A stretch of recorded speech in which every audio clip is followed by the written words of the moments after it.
Story time muna tayo guys. Natuwa lang ako. Super excited. Dahil for the first time ulit, for a long time, for the first time in a long time, nag-live ulit ako sa aking YouTube channel. Alam niyo yung YouTube channel ko.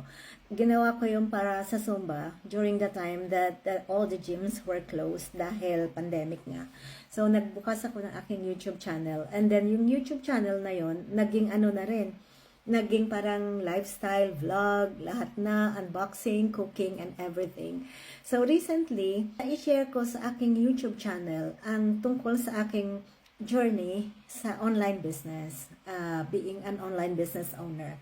At na-share ko doon kung yung reason kung bakit ako nag-start ng aking business. At alam niyo yung video na yon, natuwa ako, meron siyang 14,000 views.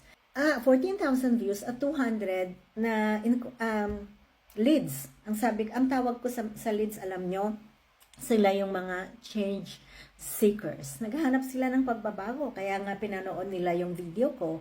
So, sabi ko, teka, mag-live tayo dahil hindi ko ina-expect na yun palang aking platform na yun ay maari ding makatulong sa mga iba na hindi nagpa-follow sa akin sa Facebook. So, ginamit ko siya.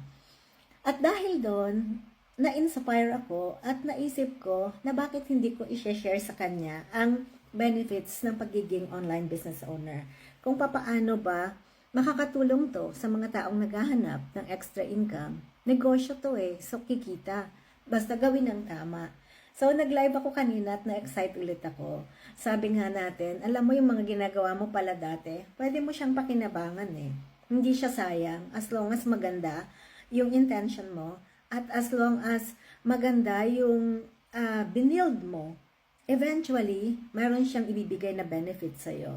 Parang ganito rin talaga yung naisip ko na, okay, total nagpa-vlog ka rin naman. Hindi naman gaanong kalakihan ang kita sa monetized channel. So, nag-share lang ako doon ng journey ko.